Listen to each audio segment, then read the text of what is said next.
Thanks, David. So welcome to today's panel discussion on prospects for hybrid quantum classical computing, one of 3 panel discussions in the INT program on scientific computing and simulation on near-term devices. This is organized by David Dean, David Kaplan, Christine Mushik, and myself. Let me introduce the moderator for today's discussion, David Dean. So David Dean is the director of the Quantum Science Center at Oak Ridge National Lab. Prior to this, he was the Associate Lab Director for Physical Sciences. Prior to that, Director of Physics Division. Prior to that, Senior Advisor to the Undersecretary of Science and DOE. David got his PhD from Vanderbilt University, followed by a postdoctoral fellow with Steve Koonin at Caltech, and then returning to Oak Ridge National Lab. His research is broad and deep, rooted in nuclear physics and quantum many-body theory, and is one of the world's experts in coupled cluster algorithms for quantum systems. And he led the landmark paper on performing the first computation of a nucleus on a quantum device. David's a visionary in our field, and at a very early stage, he understood the importance of quantum information science and has led developments in our community broadly in this area. So without further ado, I turn over to David. Thank you.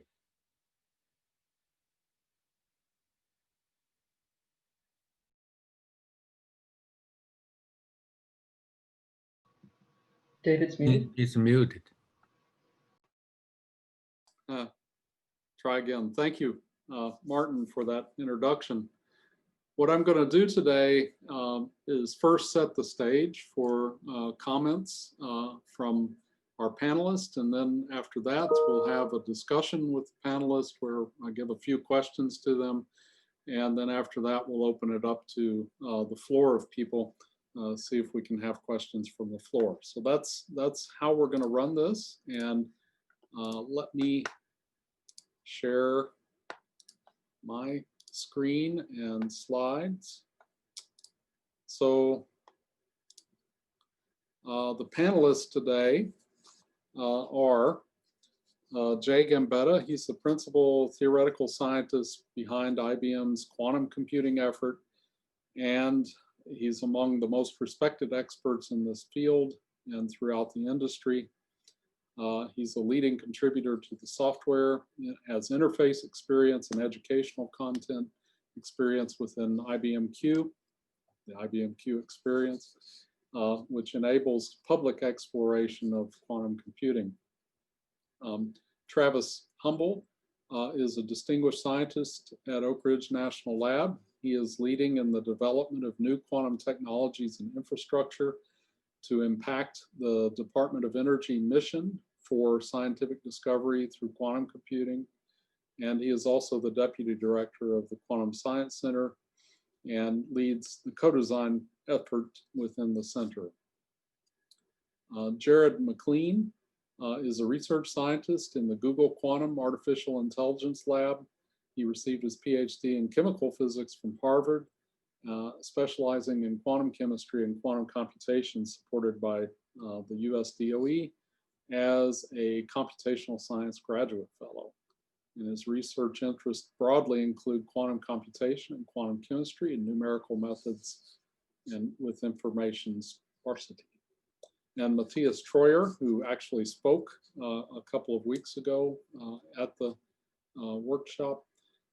He's a distinguished scientist at Microsoft, fellow of the American Physical Society, vice president of the Aspen Center for Physics, and a recipient of the Raman Prize for Computational Physics of the American Physical Society, and for pioneering numerical work in many seemingly intractable areas of quantum many-body physics, and for providing sophisticated computer codes to the community.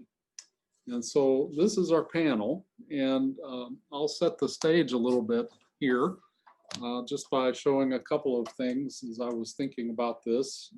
If you go back to your world of computing from the 1950s, you saw this beautiful machine. I think this is the ENIAC. Vacuum tubes everywhere and lots of cords coming out of them and going this way and that way. And if you just advance 70 years, you go into the Summit machine at Oak Ridge, the second most second fastest machine on the planet today, and the fastest in the US. And if you just kind of think about quantum, either the thing that's in a dilution refrigerator here with some qubits at the very, very bottom of the machine. You see a lot of wires, a lot of control that has to go into that machine. And of course, this is the newest of the D-Wave platforms, and a little bit more compact, at least in the chip design part. Now, the question for us is, well, we have hardware, supercomputing, and we have quantum computing, and where do these two things meet? How do they meet? And how do they come about to work together? So I thought about this in terms of, you know, older pictures, maybe from Scott Aronson here, looking at the space of BQP and P-space. P-space is efficiently solved by classical computers. BQP should be solvable by quantum. And I tried to lay that on top of, you know, various problems that we have in physics. You know, quantum Monte Carlo, almost all of them have a sign problem in some part of the phase space. Time-dependent evolution of systems, very important for catalysis, important for finding reaction pathways, for doing synthesis in materials. The scattering problems, they have been shown by this group of people, including one of our panelists, to be BQP complete, so they should fit on quantum computers. Beyond half-filled Hubbard, which is really a way of saying poisons into your Hubbard, or defects in studying defects in materials, and then lattice QCD with a chemical potential, which also kind of fits into that category. All of these problems are very difficult to solve on a classical computer, and some of them are just not solvable. And so, you know, they still have aspects of classical algorithms within them, even if they're a quantum algorithm. What aspects of those algorithms remain as we transition to quantum algorithms? And how or when will we make a discipline-specific difference? And so that's one question that's in the back, lurking in the back of my mind these days. So algorithms typically have a classical and a quantum part. Shor's algorithm, first thing you do is do a reduction, which could be done on a classical computer, and then you set up the quantum algorithm to do the Fourier transform. There's kind of a warning in this paper from about 18 months ago, you know, trying to do this on the IBM system, really kind of for n = 35, it didn't really work. Maybe it didn't work because of some noise in the hardware, but for sure, this points to the difficulty of scaling these problems up, or these algorithms up into hardware space that we are almost about to have. Of course, hybrid algorithm papers abound, and I just picked up a few here. One of the interesting ones here, the Hartree-Fock algorithm at the bottom of the page, I believe just came out a few weeks ago. Oops. And hybrid classical, well, I can't seem to move my mouse without moving the screen. Hybrid classical quantum algorithm solvers for the noisy intermediate scale are also sitting here on the board. And so you can see a lot of effort going on in this area. Most of these algorithms, the HF algorithm, this paper from Rubin et al., actually starts with a couple cluster as its base. Not the couple cluster that I typically use, but the conjugate couple cluster. And so that's a classical algorithm that you would worry about for this quantum computer to start the calculation. Hybrid also applies to the software. How do we factorize our algorithms into classical and shallower quantum parts? This is kind of analogous to every time that you see a new class of parallel computing. HPC, you've got to rewrite your codes at some level.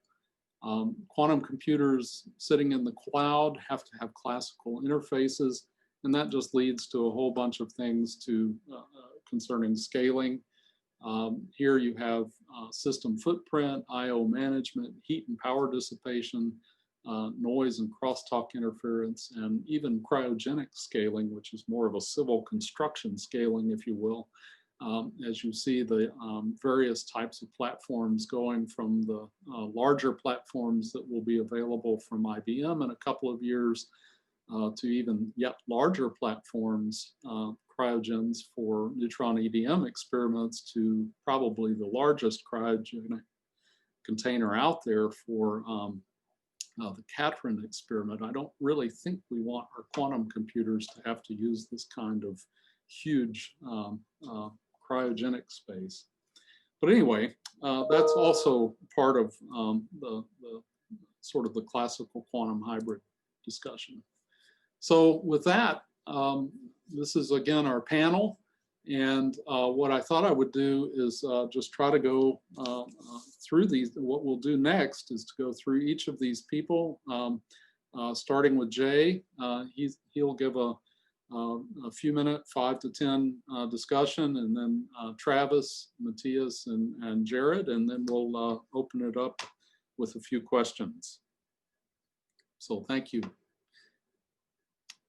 Jay. Thanks, David. Yeah, I'll try not to take too long. I'll just say a few words and then I'll get it to answering questions. So yeah, as was said, my name's Jay Gambetta. I'm responsible for IBM Quantum. IBM Quantum is everything that we try to do to make speed up quantum computing. Our goal is basically to advance quantum computing technologies, build the tools, and basically make it easy for people to use and collaborate with it, and ultimately work with a lot of clients and partners on looking for real world applications and how do we take quantum into these applications. I don't know, I like to look at it as almost a little bit of history for myself.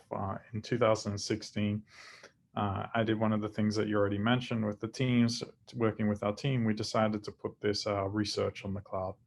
And I would argue that that was a transition for me, myself, and also the way that I started thinking about the need to do quantum. And I think that it's important that we have to do fundamental research. I'm not going to argue against it. We need to keep pushing superconducting qubits, how we control, even new ways of doing CMOS. And even, as you said, talking about the software and quantum algorithms, and not to be mentioned yet is quantum error correction. There's still many unanswered questions that we keep needing to drive. Though I learned when I put this thing online, I needed to start also thinking through a system development and engineering sort of hat. And I think our goal there is to basically keep aggressively following a roadmap. For this, reason is why we released, I think it's about a month ago now, and I saw some of the pictures in your introduction, this roadmap. Our goal is to not only continue doubling what we call the quantum volume, but the quality of our quantum circuits, but to keep also doubling the number of qubits on year to year. And to do this, we have to think of research as a pipeline into this roadmap that brings in different types of technologies. Some of them better packaging, better reducing the cryo components, as you showed. And also, I think you showed the picture of the what we like to refer to as either the super fridge, this humongous fridge that we want to build that will allow us to go hold more than 1,000 qubits. And we've designed it and started to build it and going through all the stages to see that we can actually operate something so big. But all of this is driven around this desire to systematically keep improving our system. And the third side of IBM Quantum is how do we work with our clients and partners. We don't want to do this alone. I think that would be a crazy idea. We want to work with everyone. That's why we've engaged with so many in the NQI, as well as why we have a very active model of working with others. So I won't go into the hardware roadmap too much other than say it's our goal by 2023 to get to 1,000 qubits and to get our error rates down to 10 to the -4. The reason why these numbers mean a lot is this is definitely in the regime where ideas of error correction can start to come into play. But to focus more on the software side, I actually don't like the word NISC. I think I saw it on one of your slides. I also a bit against hybrid. I actually see quantum computing as doing what I like to refer to as building quantum circuits, where I like to think of them as more of an engineering model, not the standard circuit model or measurement-based model, but one that allows me to put classical gates as well as quantum gates together. And what matters is how can I continually implement these circuits with better and better efficiency over time, so they implement with higher fidelity, and ultimately how I can implement that at a faster through rate. And so I think there's important metrics that we need to develop. We started one of them with quantum volume. It doesn't address everything, but it tries to address the idea of how do we see the quality of these circuits improving over time. And it's our goal to make sure that we can come up with software as well that can get the most out of hardware so that we can get these circuits getting better and better. And I think what we've learned as well as we've gone further is now we need to bring, and this panel is a great example, we need to bring classical and quantum together. We think this is important, and this is why we put out this what I call open chasm specification earlier on, but it wasn't enough. And I think as we've gone forward and realized a lot more, there's two types of classical computations that become important. There's computations that can be done within the lifetime of the quantum circuits, and internally we refer to them as real-time classical computations.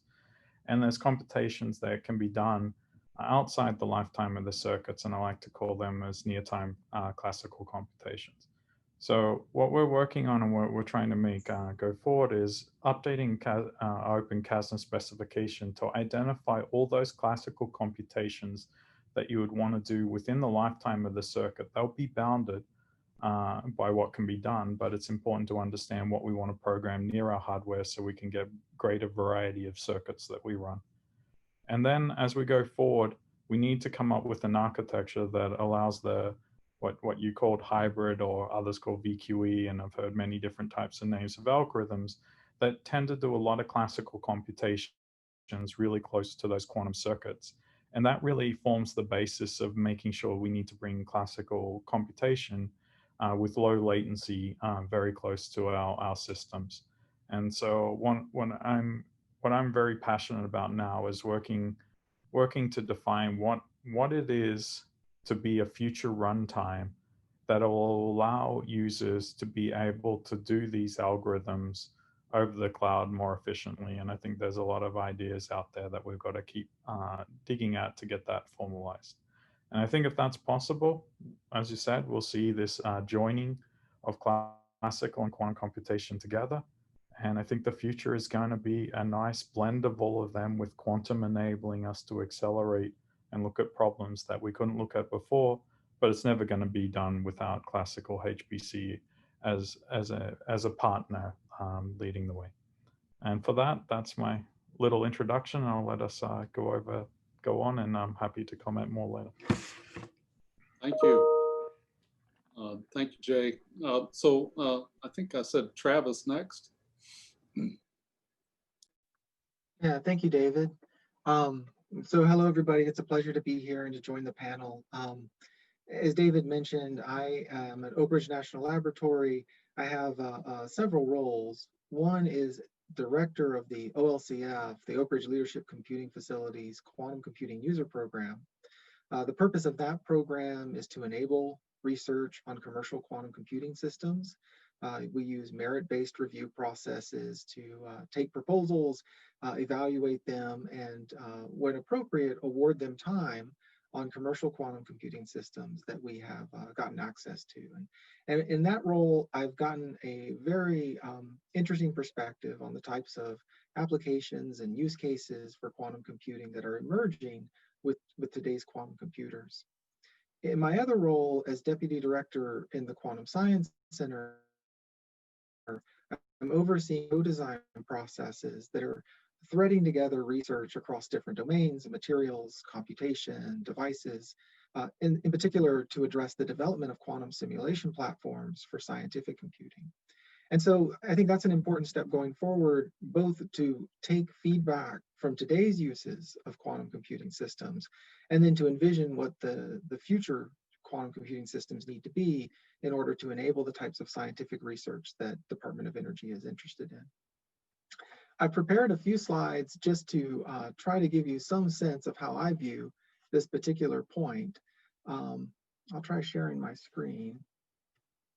Let me know if it's not working. But the motivation for me is to do scientific computing with quantum computers. And, you know, for probably close to 2 or 3 decades now, we've developed a small but growing library of algorithms that we think the quantum computing model can be used for. This quantum simulation, of course, is one of the leading examples here, and I think this will be a big topic of discussion on today's panel. But there are, of course, others, including calculations of partition functions, optimization, machine learning.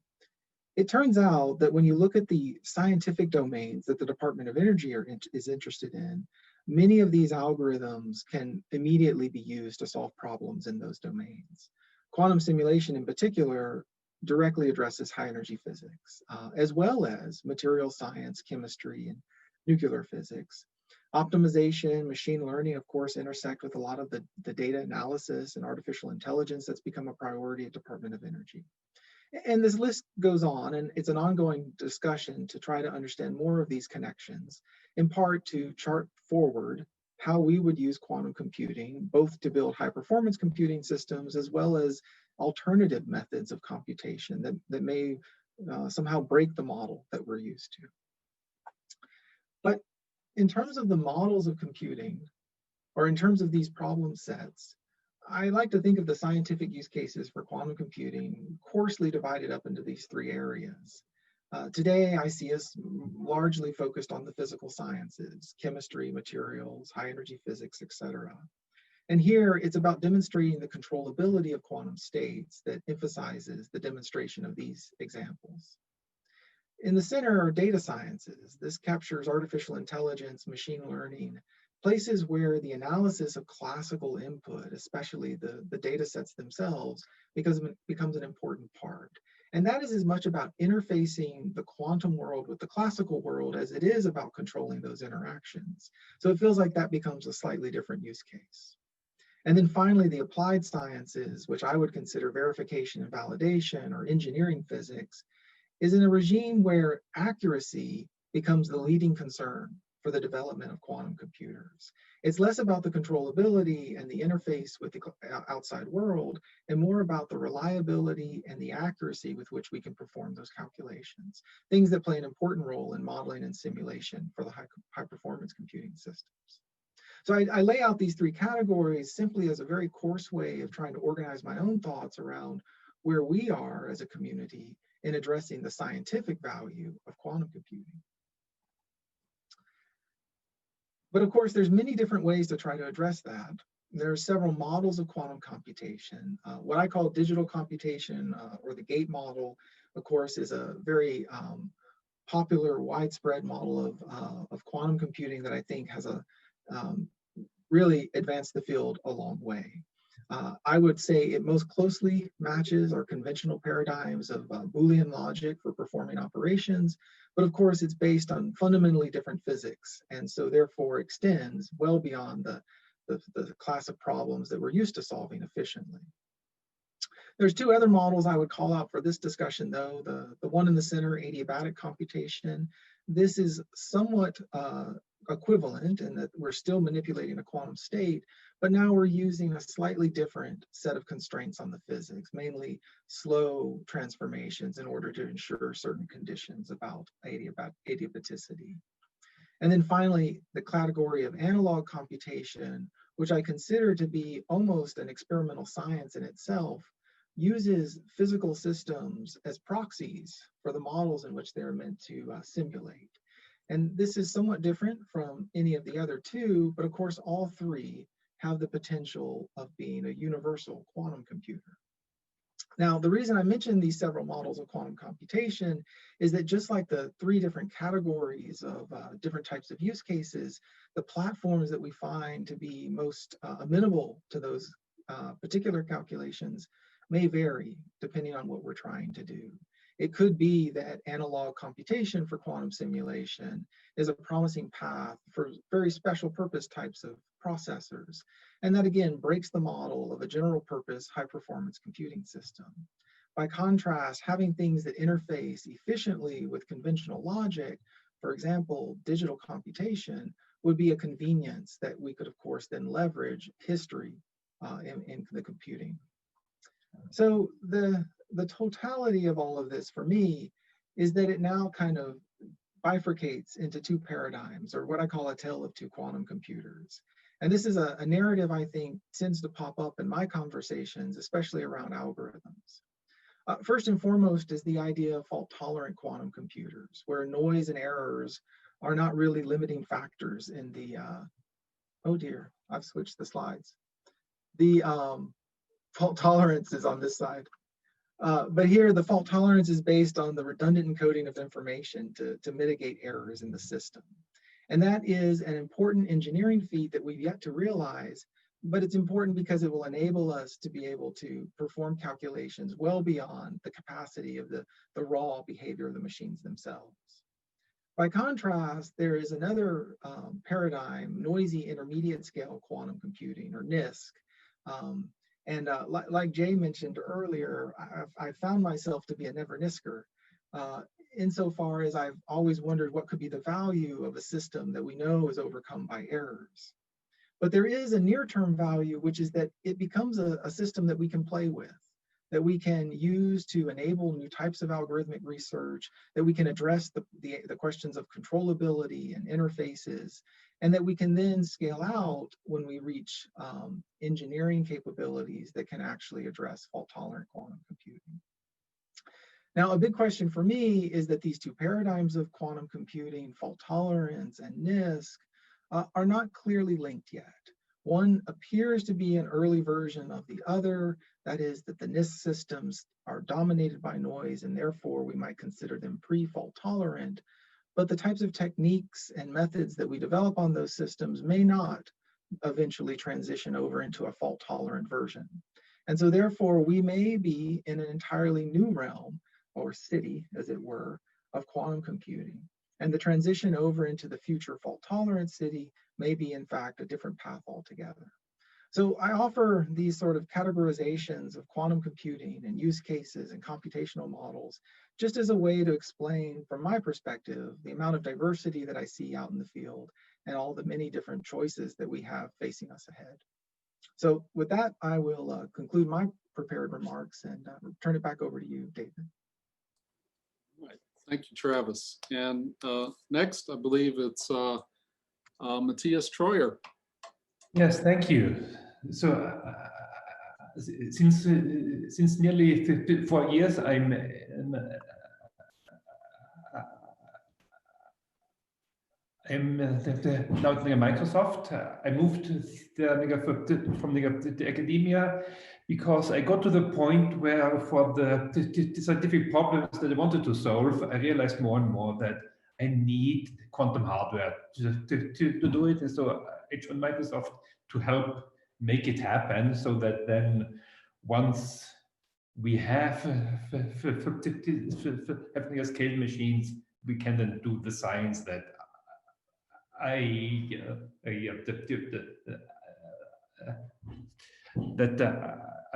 tried doing on classical hardware for decades and failed ultimately. So my role as distinguished scientist, that's the vice president level, the position as, but not in the management, but as the research leader. And so I lead the team that does the basic research on the software side, so into quantum error correction, qubit validation, and bring up the quantum compilation, the algorithms applications and so on. And that's what drives me. That's the question, kind of where are the problems that we can solve, or ultimately we want to solve the interesting, challenging problems with quantum hardware that are totally intractable classically. And that will always be hybrid, because just at the lowest level, as David mentioned, controlling the qubits, that's classical the electronics. We make the waveforms and pulses, send them down to control it. The readout is classical. Then on the fault-tolerant machine, the quantum error correction will be near-classical compute. The near compilers will be classical, and the codes even will be classical, because I view the quantum hardware as a special purpose accelerator for certain problems. You will not do what you can do classically. You should do classically, like in the chemistry problem, we start with for calculation DFT, find an active space, and then you formulate the problem that we want to solve quantumly. So it will always be hybrid HPC plus quantum.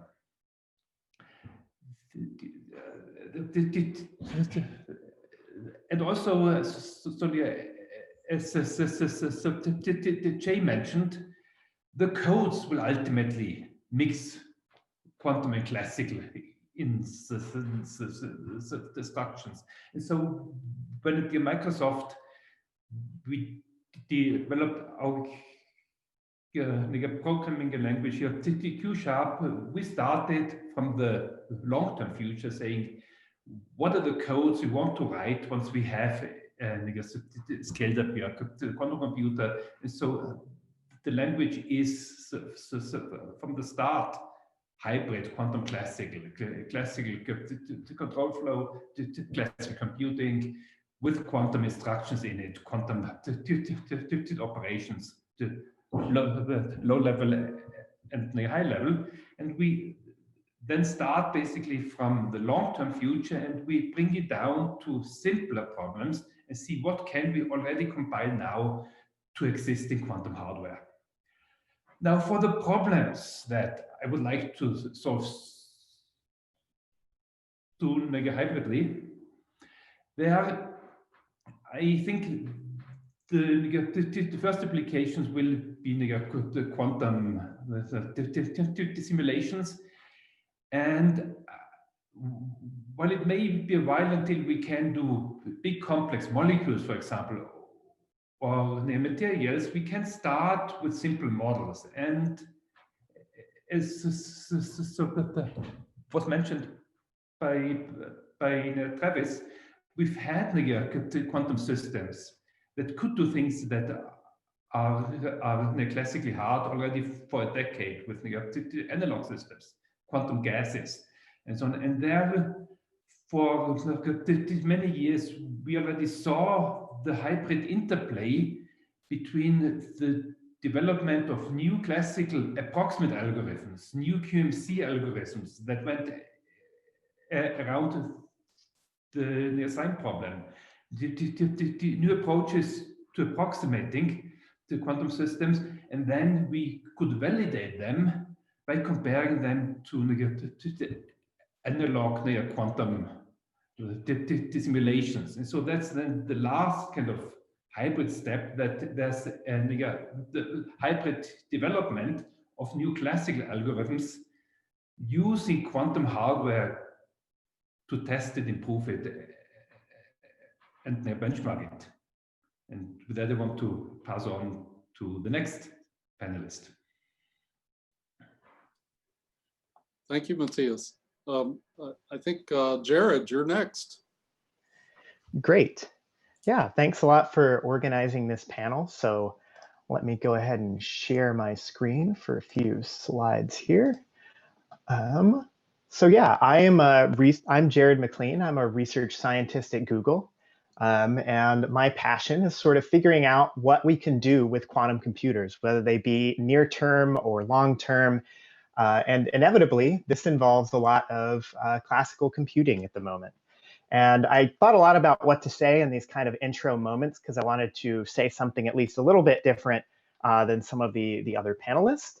And of course, there are natural places to talk about where classical computing plays an absolutely crucial role in any quantum computer. And that can include, say, the high performance requirements of real-time decoding and error correction, which is essential. But it could also include, say, the formation of oracles that we imagine our fanciest quantum algorithms using. I decided to take a little bit of more of a near-term bent and wanted to just focus in on one thing that we've been spending a lot of time thinking about recently, especially for how to use these latest and greatest devices that are coming out everywhere, including our own labs. And so, of course, a lot of people know that the earliest application areas that a lot of people have been looking at, in part because they're amenable to a little more classical computation or a little bit of tune-up externally, have been problems like optimization, machine learning, and, say, quantum simulation. And so there are some variant of quantum classical algorithms for each of these that we can use, and we can try to probe with near-term devices, which makes them very appetizing. I think it's a kind of general sentiment in the field. I don't think too many people have been arguing otherwise, that due to the kind of low overhead of putting quantum simulation, say, one quantum system into another, that quantum simulation looks like it might be a very nice near-term target, kind of in the lines of maybe electronic or nuclear systems. But there are some challenges, of course, in getting to practical applications. So the thing I kind of wanted to focus in on is the role of classical computing today in trying to push our devices a little bit further than they've been able to go in the past. And to do that, I'm going to kind of pick apart, at least a little bit, some of our recent experiments and try to draw your eyes' attention to something that maybe you weren't following so closely before. And so I want to talk first a little bit about an experiment that I'm going to dissect later, which is, you've probably seen 1,000,001 of these bond association curves at this point. If you don't know what they are, we like to do these quantum computations where we're evaluating an energy surface of, say, a molecule being pulled apart in the hope that it's going to be predictive for something like chemical reactions that would eventually be hard to do classically. And you know, they involve some fair number of gates, and we're very happy about the way that it allows us to kind of tune up parts of our circuits that we think will be very useful later. But if you've been kind of tracking everything that's happening in quantum computing, you'll say, wow, there's been some amazing, say, 50-qubit experiments that come out, and then this came out after it, and you used 12 qubits. Why did you use 12 qubits? What happened to the other 40-some qubits, and what are we going to do when we get to 100 of them? And so I'll come back to this question in a second, but I wanted to take a slight diversion and say that what is the goal of using a beyond classical device for simulation? And of course, I think everyone would agree it's the simulation of as interesting a physical phenomenon as possible, as close to classically intractable as possible. And so what that doesn't mean, perhaps, is the largest possible experiment that you can squint at and see a curve through. So fidelity and accuracy matters, especially as you start to talk about real problems where you're competing against really good classical algorithms. And my prediction is that actually it's going to be extremely hard to use beyond 20 qubits without great advances in these sort of error reduction techniques. And I'll just use a back of the envelope calculation that I won't belabor too much to evidence this. But if you just kind of assume that you have 2-qubit gate fidelities, and if you don't know what that is, that's kind of the error rate or success probability of some operation that you do, which can quantify errors on your device. And you assume that you only want a depth of about 20 and about 20 qubits, you get an overall fidelity of like 80%. So 80% of the time your device is giving you the right answer, 20% of the time it's giving you a little bit of nonsense. And say you took that and say, I'd like to examine a hydrogen molecule with that. And I'm in the fortuitous situation where all of my errors go into the lowest energy excited state. So that's kind of the best thing that could happen to you. And the error you get out is about an order of magnitude worse than what you'd like to get out. And so this isn't meant to say this is what we would do. Of course, there's been many developments in error mitigation, but this is the thing that kind of naively happens if you do absolutely nothing and you try to just push forward in number of qubits. And the kind of joke I like to tell to myself is we need to stay principled on these things and not let our error tolerance scale as our desperation divided by our shame. So in moving forward, let's get back to that experiment that I mentioned, which was this Hartree-Fock and error mitigation experiment. And remember that we only used 12 qubits and kind of, we did a fair number of gates, 78 2-qubit gates, 114 single qubit gates. And what you'll be quick to notice is that Hartree-Fock is, of course, a simulation that is classically simulatable. And what this does is it gives us sort of a baby version of error correction to play with. Because there is an exponential redundancy in the wave function that you have here, you live on a very small part of this wave function, you can exploit those symmetries to kind of break down the different parts of the errors that you're losing. And kind of the key parts of this experiment was just understanding how if you only started with this raw data up here, you'd be well off from anything you'd consider a respectable calculation. And as you add post-selection, which is done through these kind of symmetries that we know about, purification, which uses this exponential redundancy, and then finally this hybrid quantum classical compute, you can bring it down a little bit more. And so this was kind of how the interplay of hybrid quantum classical was kind of chipping away at errors. But you'll notice we stopped at 12 qubits. And if we could have used 50 and been happy with the result, we probably would have done so. And so we've gone a little bit farther beyond that because, of course, you want to do without this exponential space redundancy. And we looked at an interacting Hubbard model, which was about 16 qubits and reached a far more impressive gate count of somewhere between 700 and 1500 gates on the 2-qubit gate count.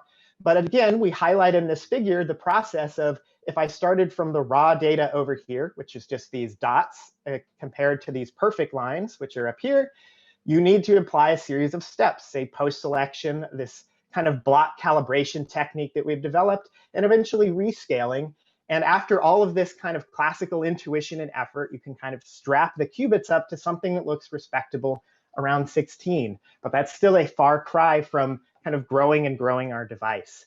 And so kind of the takeaway message and kind of the thing that I wanted to use to just stoke discussion is that we're very soon going to have many more qubits than we can effectively use. And of course, this is the reason error correction is on the map for a lot of people.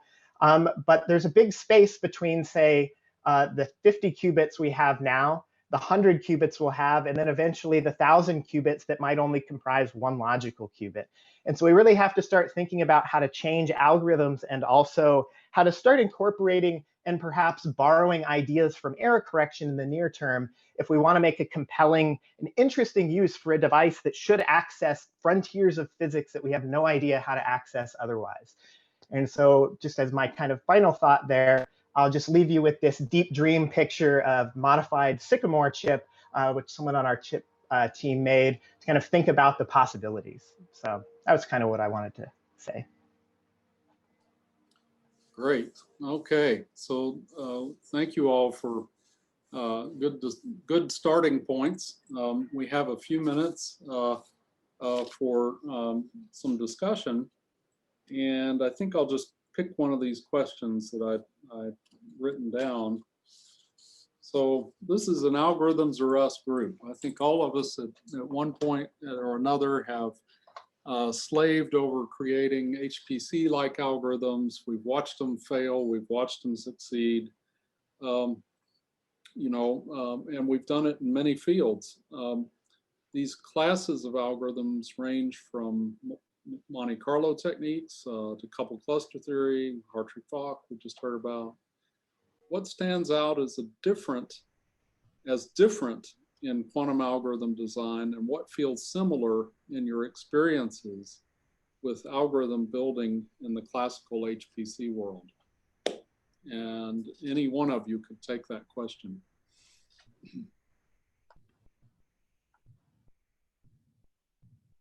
Yeah, Yeah, maybe I'll go ahead. Go ahead. Oh, sure, yeah. I was just going to say that I feel like there are a fair number of differences, but also a few similarities, which is perhaps the most generic way I could have started this statement. But I think there's actually a lot of similarities with the classical Monte Carlo literature in the way that we kind of extract our results and the way we have to think about planning for that type of system. But to me, what struck me as one of the bigger differences in moving from classical to quantum was that we often end up with these kind of very non-intuitive input models to kind of harness the capabilities of these devices. And I think the classic example of this is solving linear systems of equations, which if you think about whether there could be an exponential speedup, you start to think about the fact that, well, if I even wrote the answer down, I seem to lose that speedup. And you have to even think about what you are defining as the answer. Rather than writing down the solution to a set of linear equations, you're preparing an input state or preparing a final state from which you can sample that contains the answer. And I think it's those kind of conceptual leaps in order to get the really big speedups that make design of these algorithms a little bit non-intuitive when you come from a classical background. So, you know, you mentioned that you're gonna face problems someday where you just don't know the answer. So, how are you going to approach those problems? Mm-hmm. I mean, Jarrod, how are you going to do that? You don't know any answers. So what happens? Yeah. So you mean from like a verification and validation standpoint, or? Yeah. I mean, you know the equations. You kind of know. Well, you know something about experimental, but you don't know whether your algorithm is actually doing what you think it's doing. How do you do that on a quantum computer? Yeah, it's a great question, and I think it's one that's very hard, especially as you push towards calculations that you presume not to be able to do classically. And so, like many things in, say, HPC, where you might have to, say, run a computation that uses a supercomputer so large that you didn't really have a chance to do the calculation twice, you have to ask, I think, a similar question, but perhaps it's even harder in the quantum case. And of course, we have ways in which we think about scaling up piecemeal checkable versions of these algorithms, ways that we can debug and check whether pieces of an algorithm are being implemented. But I think it's still a bit of a question as you go to algorithms that are far beyond what you can easily verify, what the best way is to check some of those verifications. And of course, there's techniques that exist in the literature, and for specified problems, you can do external kind of verification checks. But I think this is a very problem-dependent kind of statement, at least in my opinion. So, hey, Matthias, you were going to chime in there. Yes, because I was going to say I actually see quantum not very different than the HPC, and I think Jarrod's answer was good already. And of how do you validate and test something that you run on the frontier on the full machine? Just is hard, right? And it's the same problem for quantum as it is for the classical HPC codes. Debugging is harder quantumly, but if I have a code that deadlocks on 1 million cores, then that's hard. The classically as well. So I mean, I've spent weeks doing that already, and so it's quite similar. So for those who've been in the HPC for decades, back from the old Cray1, Cray2 days and so on, it looks very similar. Limited memory, special purpose operations, like units back then and so on. So it has a very similar feel, just trying to use the special features of the hardware to solve problems in a totally new way. And with each generation change from vector machines to massive parallel to GPUs to quantum, we always have to rethink the algorithm. We always find out new ways of doing things, because what worked well for the vector machine didn't scale, and that didn't work for mega GPUs. And so the way we approach it is extremely similar. The way we make the codes faster, it's the same tricks and ideas. So I see it very similar to the long road of HPC. It's in that tradition. I tend to agree. Any other comments from Travis or Jay on that one? I'll make a comment. I mean, of course, I agree with what Jarrod and Matthias have just said. The other bit, and this especially shows up in scientific computing, is the comparison with experiment. Even if I assume that my hardware is reliable and that my algorithm is implemented correctly, in the end, I may not have simulated the right thing, you know, and it's the experiment itself is the final check. Whether that is, you know, some spectroscopic measurement or an observable of, you know, the quantum state itself, there are ways to validate the simulations by comparing with experiment.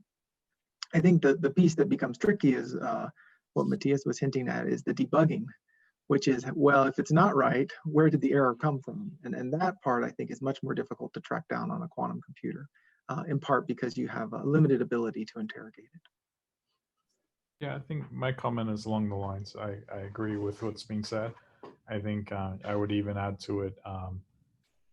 This is one of the reasons why you need to test this on hardware, and I would add even making sure the compiler doesn't do something that you didn't want it to do to your algorithm is actually a very difficult task. So we need combinations of all of these and seeing how they work over time to build up that confidence. But I think I agree with Matthias and Jarrod. It's similar challenges that you guys have. I've luckily never had to bang my head on too much HPC. Hey, you're missing something, man. It's a great, it'll make your head hurt. So, you know, since I've got at least one person, maybe two, who know a lot about the hardware, when I think about just the quantum, that's the qubits. Okay, I kind of understand that. There's this balance of system that's going on where it is classical, but it's got to be specialized to the qubits you're working with. And you know, the timing in the classical system might not be quite the same as the quantum. How do you approach the whole thing getting better and better as time goes on? I know that IBM is doing this. Are you using a spiral mechanism to do it? Or how is each of the systems getting better and better with time? I mean, what's the magic? Without getting trade secrets out. If I knew how to describe the magic perfectly, we'd make it go faster. But like, if I look back at, there are fundamental physics, right? We know we need the coherence of these qubits to be better. I look at that as like an onion. You peel off one layer and then you find the next layer that hurts you. And we have to systematically keep stomping down those noises. And that'll get us so far. But I think what we're realizing as we put these machines together, it's more than just the coherences and the control. It starts to come into account the architecture, the crosstalk, and things like this. So I would say the field has been progressively inventing more ways of benchmarking these systems for the last 10 years at least, and understanding and doing them and suppressing them. I always like to have a philosophy that what I use to measure an error should be different to what I use to verify that I've suppressed that error. And so it's about developing error amplification sequences and then proving them get smaller, having some hypotheses, testing that hypothesis and proving it gets smaller by changing it in some verification. But I hope at some point we hit a point where we now move into algorithmic suppression through things like error correction and error mitigation. And I personally hope there's as we get a better understanding of things, it will be more like a continuum from error mitigation to error correction, but that is not proven or built out in any math. It's just ideas at the moment about suppressing those noises through simple taking more measurements or simple tasks. And I think it'll be exciting when we move to that transition of time, which should happen very soon. Do you worry about coherent error in the system yet, or is that? Yes, coherent error is always a topic. One of the reasons we give pulse level control to our systems is so people can look at other coherent errors. I think in our last systematic update in the quantum volume, one of the parts that allowed it to work to get to the next level was the suppression of coherent errors through dynamical decoupling. Mm-hmm. And so we're starting to see effects that ions and NMR have been seeing for a lot in these systems. But traditionally, just because of the choice of architecture, superconducting qubits always experience relatively high T1s to coherent error ratios. And we're starting to see that get more closer to even, so coherent errors become more important. Mm-hmm. So, just, one last question. I believe you have to leave, right, Jay? I'm not sure, but no, I'm good to stay on. I'm good. Sorry that got okay. Okay, so I'll ask this question from all of us, if you have, what type of research experience are you looking for in your young people? We probably have about 100 people on the phone, and a significant number of people are postdocs, graduate students. They're going to look for a job in the future. So do you have any advice for these guys? And I'll open it up to all four of you. Sure, I can lead off if you're interested. Yeah, Sure. I can talk a little bit about what we look for and also what I think is maybe one of the better ways to get into these processes. So, of course, with all of our teams, I imagine, that have grown in size, there's a need for a lot of different specialist type roles, like people on hardware, certain applications. Speaking from the theory side, we're often looking for development in terms of application experts who have learned some amount of quantum, perhaps enough to be dangerous. And what we've seen is that it's often much easier for an application expert who learns a bit of quantum to kind of make deep progress in that area than it is kind of for the other way around. There's a lot of things in folklore for application development in different areas that aren't translated well to just a few papers that you read, but kind of osmosis over time. And so that's kind of just to say that we're looking for all kinds of expertise, all kinds of backgrounds. And you might be wondering, like, am I qualified enough? Is there some pathway where I can see towards entering these groups? And I just mentioned that I think one thing graduate students often have reticence about is taking a little bit of time away from their PhD, and it doesn't necessarily be away from it, to spend time in an industry group. I think almost all of the large industry groups and even startups have some kind of internship program. And I think it's an amazing way to figure out if you like being in those environments, what those environments are actually like. And then it's kind of a way to both pick up the skills and showcase your own into these groups. And I think for our group in particular, that's probably one of the most direct pathways towards getting a position if you're, kind of don't have other connections or things in the field, and it might be similar elsewhere. But I just encourage people before those internships, there's all kinds of code packages out there, and you can kind of do exercises and get up to speed, things that you can show off. But just don't be afraid of trying things. Just try things out, show them off, talk to people. And I think internships are a great first start. So. Any other comments? I agree with Jarrod. I think internships, you should take advantage of them and go to multiple places and see. I would also add, all of us have very active open source communities. Getting involved and making comments there. It's all about getting recognition for your work is going to help. I don't think there's one field in particular that is better than others, given the nature of how interdisciplinary quantum is. There are many ways that you can get involved and add value. So it's about obviously doing good research first, doing internships and getting involved in the open source community activities that we are all doing as we try to make this ecosystem go faster. Travis or Matthias? Yes, so I agree with to all those points. There are a couple of important things. One is really knowing classical computing, kind of being able to solve problems classically, because if you want to invent something quantumly, a quantum algorithm, you have to know how to solve the same problem classically.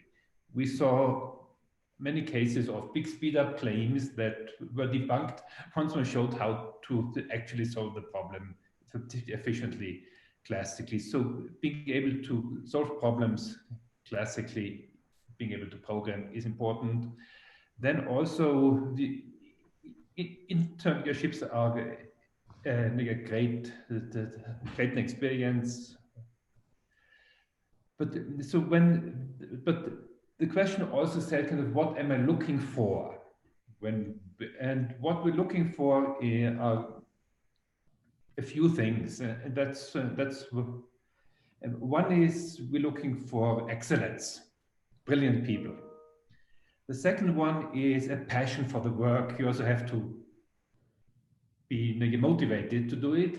And the third is the ability to actually deliver success and results, being able to finish projects, to do something.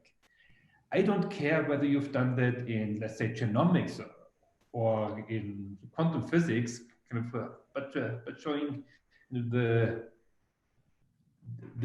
excellence, the passion, and the ability to succeed.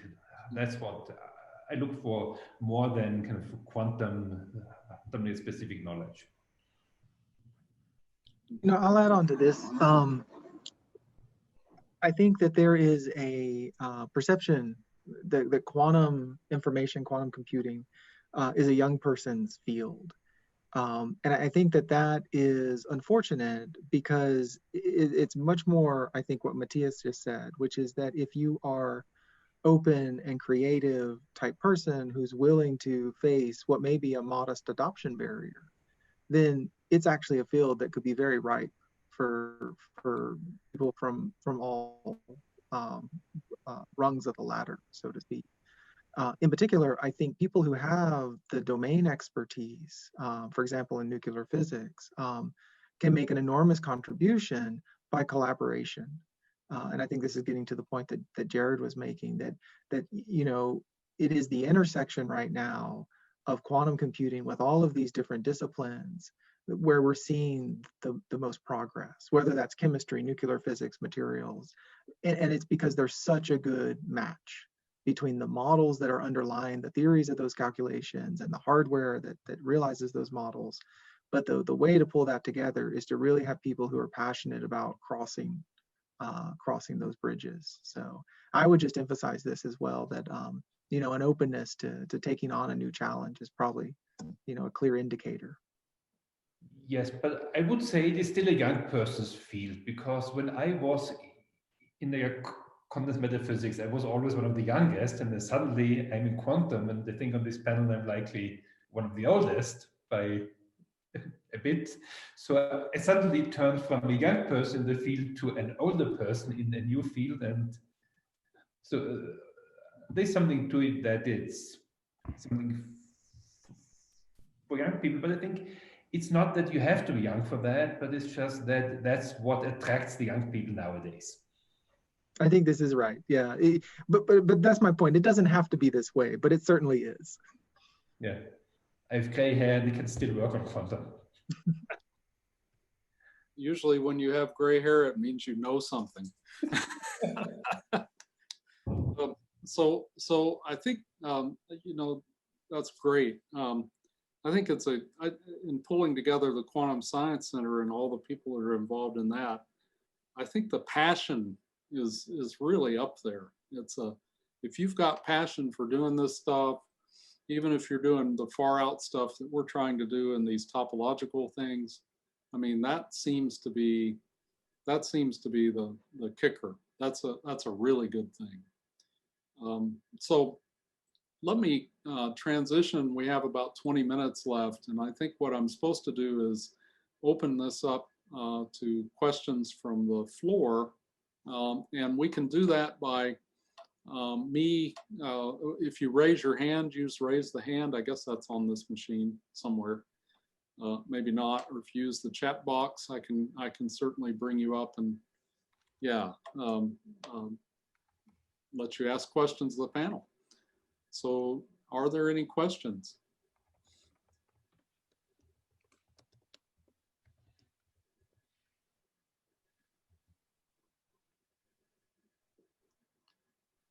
Do we have anybody out there in TV land?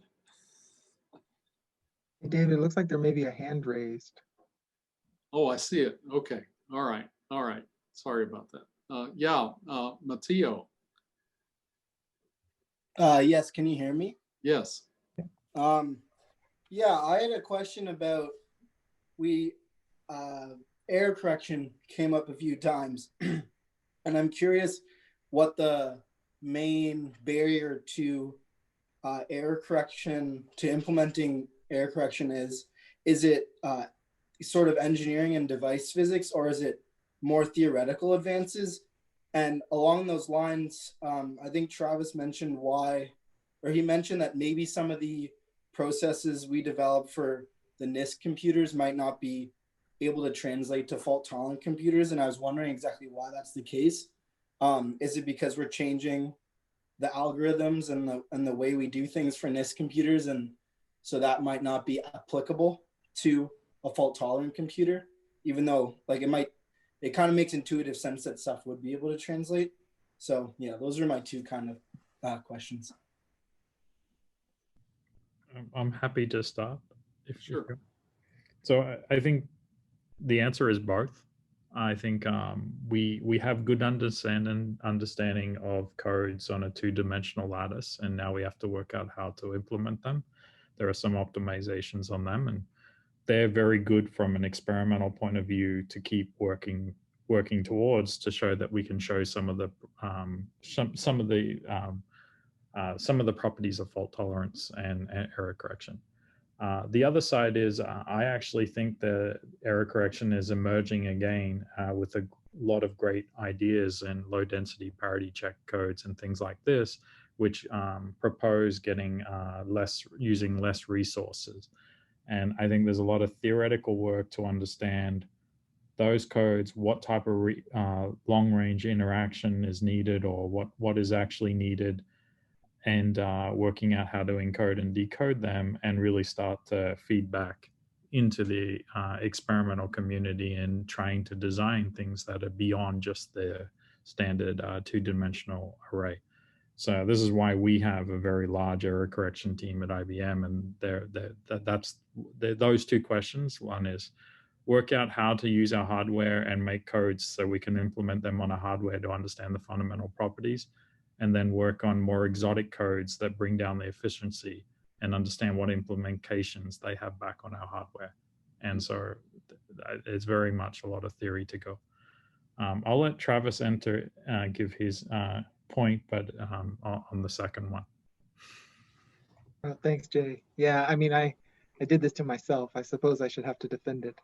I think my point here is that there may be a discontinuity between the NISC, what people have largely called NISC, non-fault tolerant quantum computing, and fault tolerant quantum computing. I think we have a decent understanding of what things look like deep inside of the individual domains or categories, but that boundary to me isn't as clear. I think we can definitely explore error correction techniques, error mitigation techniques, methods of mitigating against errors, even before we get to fault tolerance. But it is not clear to me that that's a smooth transition into the fault tolerance regime itself. And so I consider that an open question.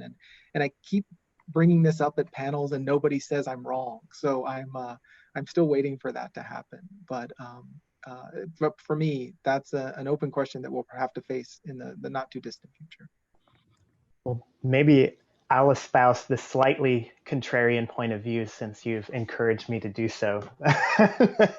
But I think maybe one of the reasons that people put NISC and fault tolerance in kind of separate regimes, there might be kind of two reasons. One of which is when you talk about the transition to fault tolerance, if you look around kind of the modern proposals for how you would implement that and how you would actually do gates, there's a pretty big shift in how you're actually doing it. So in the NISC era, you're just kind of applying gates like individual pulses that might directly correspond to a gate and things like this. And in the current proposals for a lot of modern 2D error-corrected gates, you're often physically on the device only sort of doing a very small number of operations. You're sort of extracting these syndromes, and you're actually sort of virtually doing operations by changing measurement frames and outcomes. And you're taking anything that's kind of continuous and you're breaking it down into a discrete sequence. So you're in a very different mode of operation. So that kind of supports Travis' point, but then I'll kind of take it back to the other side, which is to say that a lot of people imagine fault tolerance as this distant fault tolerant regime where because of the logarithmic overhead and resources, that past a certain point, you get to stop caring like about the depth of your algorithm. And if we did amazingly well, that might be true. But if you kind of cost out what's happening with different rounds of, say, surface code error correction or some other similar code for how you'd actually do a number of operations at error rates we'd expect, logs sort of have like a bad point to them too, like a steep part initially, and then everything gets flat. And we might actually sit in a regime because of these discretization overheads and these rounds of error correction overheads, where we kind of take 2 steps back before we take a step forward. And then as we're taking steps forward and our error rates are getting better, our decoding, as Jay said, our codes are getting better maybe as well, there might be a period of time where we're sort of back in a NISC-ish regime where we're using 50 logical qubits and our depth is still limited, but our operations are a little bit better. How long-lived that regime will be down to what innovations we can make. But I do think there will actually be a kind of return back to that regime before we're able to push into the nice part of the logarithm. So. I want to follow up on that, and I see there are 2 different aspects to that, as hinted at already by the previous speakers. One is that when you do when you write a gate model to NISC algorithm, that will of course also work in the fault tolerant regime, but you will just be able to run more algorithms, some different ones that may become better there. But basically, the algorithms you did will continue to work as long as you are used to a standard gate set. The other aspect mentioned already by Jarrod is that NISC is a hybrid. It's not just the quantum classical hybrid. It is an analog digital hybrid. Mm-hmm. When you change the pulse shapes and so on, when you make the own gates, then you get closer back to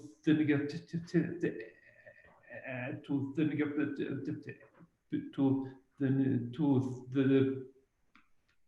purely analog systems, and that's something that will ultimately also carry over to the fault tolerant area by just simulating the analog system with a quantum algorithm. Okay. So I think Dean Lee, you have a question? Thank you very much for the very nice discussion we're having. I had a question about partial measurement. So there's a lot of quantum algorithms that really could be enabled by partial measurement, where you measure some qubit and then you proceed based upon that result. or perhaps you restart based upon that result. So how long should we, what's the prognosis for having partial measurement on NISC-era devices? So I can answer for us. It should be rolled out basically now. We've been internally doing it for a while. So if you're using our premium devices, it's either rolled out on somewhere in the process. What's more important is what classical things that you want to do with those partial measurements to get them done within the time. And this is what I mean by real-time compute, and we're trying to formalize that. Is it more than just simple if measurements? Is it parity checks? Like measure all these and then based on the parity do something different. If it goes and launches a computation that takes longer than the lifetime of the circuit, that's not useful. So it needs to be done on some control electronics, like specially built FPGAs, or very close to the machine, so that it can be done within 100 to 100 nanoseconds to a microsecond. So the technology is there to do the measurement. That's rolled out. The classical computations to go with it are what we're trying to define, and getting feedback from the algorithm community on what classical computations would want to be done in real time is an important question. I'd love to have more feedback on. Do you know how long the measurement takes? Is it 150 nanoseconds, or how fast? Most of it, the measurement can be as fast as 100 nanoseconds. Most of the time is spent coming back up to the FPGA and making a decision. So there is an architecture side of it. Our largest devices that we have online have a lower chi-on kappa, which is the contrast divided by the readout bandwidth. That has been increased now on our next generation, and still maintaining the coherence. So that will speed up the readout as well. Thank you. Any other comments on that question? So I think the next one is from Douglas Beck. Doug? Hi, thanks, David. I'm glad you asked the question about bringing people into the field and what these folks are looking for. I'm piloting a course this semester, an introduction to quantum computing and information for sophomores and juniors in engineering and physics. And I'm wondering what sorts of topics you folks would recommend. We've been doing some general things, talking about measurement and so on in quantum mechanics, and we've also been using Jay's machines actually to do some simple algorithms. And so I'm wondering what sorts of emphases you think might be useful.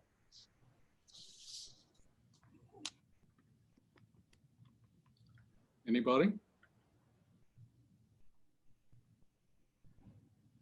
Hey, I can take the first stab at this. I will say that people who have both an understanding of the practical side as well as the theoretical side are probably in the best position. The practical side, because, and by that I mean the programming and using today's devices, because they are today's devices and there's a lot of exploration that can happen on those. But at the same time, I think we're anticipating a lot of change, especially over the next decade. And so having a really solid foundation on the theory of quantum computing and quantum information is going to be really important. Yeah. So any other comments there? I agree with Travis. We've in our effort, we're putting together things like open source textbooks and trying to articulate everything in there. I think understanding some gates and understanding circuits and the foundations and the linear algebra moving into the algorithms is a great place to start. Yeah, I'll just agree with what Jay said. I think interfacing with like these open source packages is a good way to get going. And often I found that like Travis said, the kind of combination of practical and theoretical is very valuable. If your course is expected to have a little bit of a programming background, writing a baby version of a quantum simulator is an extremely useful exercise for people to understand what exponential growth really means. And it's a very quick lesson in why it's hard to use, say, or simulate 30, 40, 50 qubits as their computer crashes. It gives them a very visceral feel, I think, for the what we're trying to do with quantum computers. Yeah. Good idea, thanks. So I want Go ahead. to add one thing, namely, there are so many statements out there on what quantum computers will do, from climate modeling to big data to finding new drugs and so on. And it would be great if kind of by learning about it, one kind of gets a feeling of where quantum can really have an impact, and when in the short term, and where it could help us long term, kind of getting more feeling for what quantum can accelerate and what not. I think Great, thanks. that's really important, actually, because you know, the people who fund this stuff, well, the government is really interested in what are the impacts, and industry itself is too. At some point, you know, if there are no impacts, that's not a good thing. I spent a couple of months a couple of weeks this summer playing around on the IBM Q systems, and I have to say, you can do things. Now, they don't work like they're supposed to sometimes, and the answers aren't exactly what you want them to be, but you can follow down the literature and follow the you know, basically self-teach yourself how to use the computer.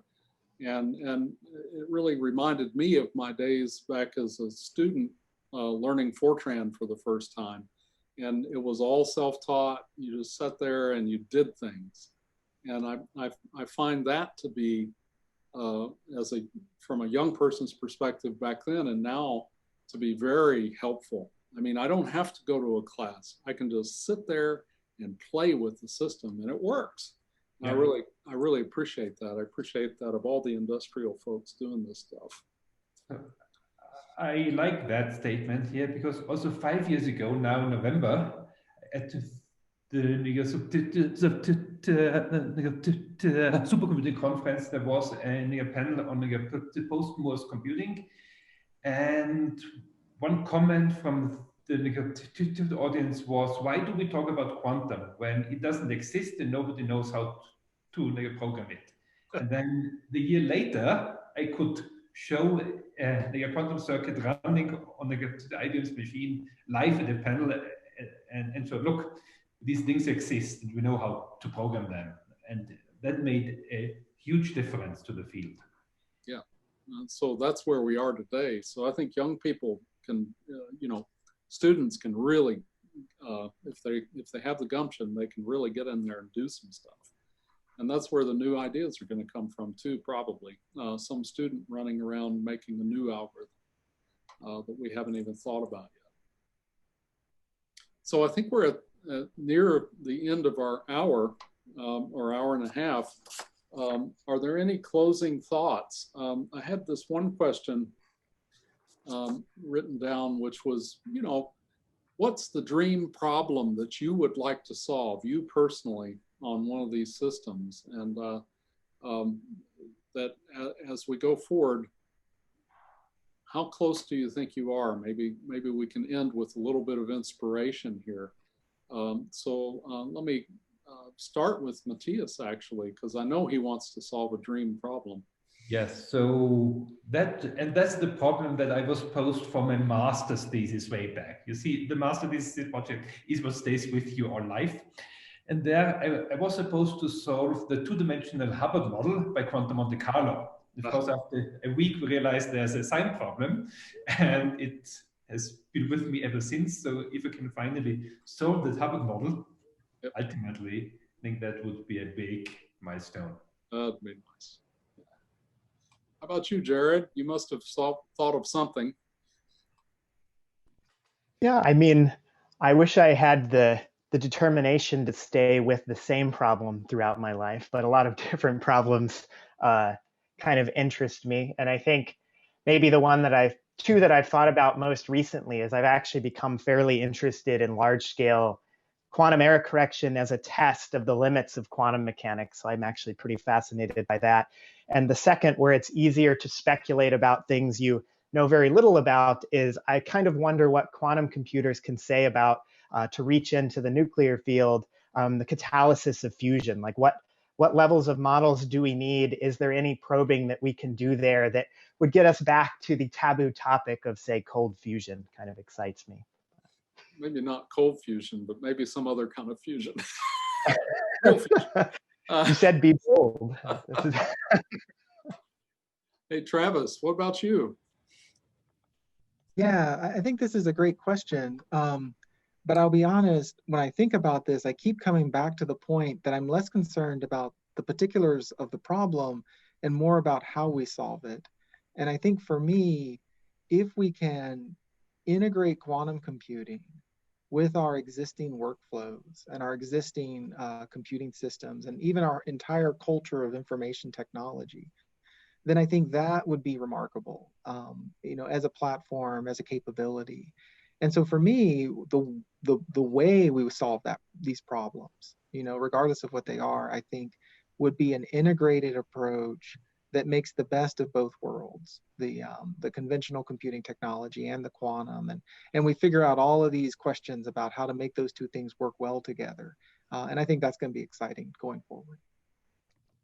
Jay, what's your dream problem?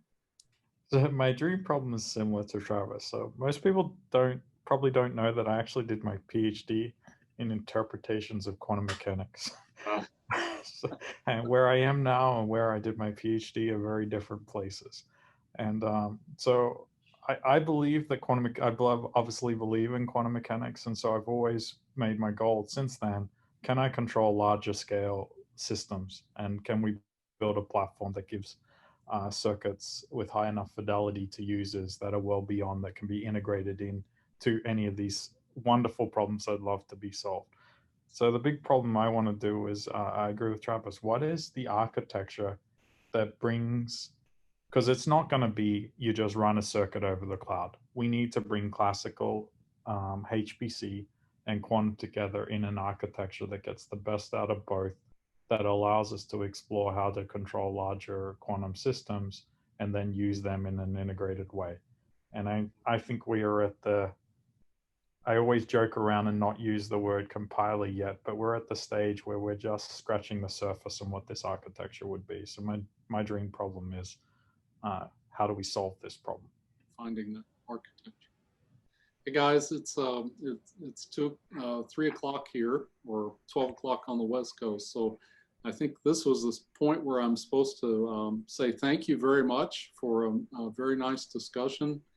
And I think we're at the end. I might hand it back over to Martin if he's still on, and to announce the next anything else that's going on in the program. And this has been great. I really appreciate it. I hope people have had as much fun as I have. So Martin. So thank you very much, David. Great job. And also thank you very much to the panelists. This has been really interesting and a great panel.